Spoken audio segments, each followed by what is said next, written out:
नमस्कार, मी पद्मावती धनंजय कोरेकर. आजपास सूर्य उगवलेला आहे. आज आहे किंक्रांत.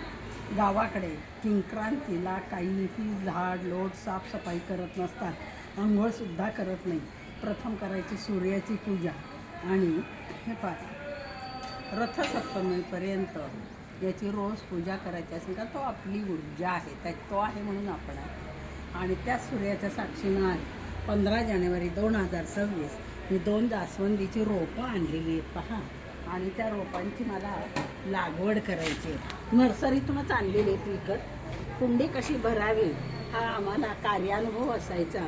त्याच्यामध्ये खाली मी दगडविटा टाकलेल्या आहेत, पुन्हा नारळीच्या झावळ्या टाकल्या, पुन्हा काही विटांचे तुकडे ते मला मध्ये टाकायचे.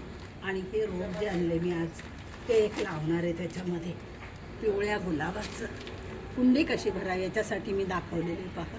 तर कुंडी भरताना आपल्याला कुठून आणली ते सांगा ना. हा नर्सरीमधून आणलेली 80 वर्षाचे म्हातारे पण फुलाप्रमाणे टवटवीत होते. आमचं स्वागत आहे, त्यांनी खूप छान केलं. तर असंही आहे कुंडी भरण्याची पद्धत आहे पहा. दगडाचे छोटे तुकडे. नर्सरीचे मालक कुठले? विटांचे नर्सरीचे मालक विदर्भातले, पण खऱ्या अर्थानं झाडा फुलात असणारी माणसं कशी, त्याचं एक जिवंत उदाहरण आम्हाला गांधीमोहन नर्सरीमध्ये पाहायला मिळालं. 86 वर्षाचे फुलासारखे. ते म्हणतात मी झाडांमुळे असं आहे.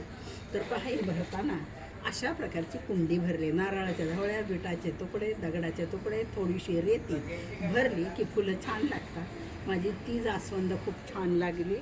अण्णा थोरातांच्या नावानं केलेली. तिला आज फुल नाही आहे पण रोज असतं. पण मला अभोली आणि पिवळा जास्वंदी आणायची होती म्हणून मी ती आणली आणि ती लावलेली आहे.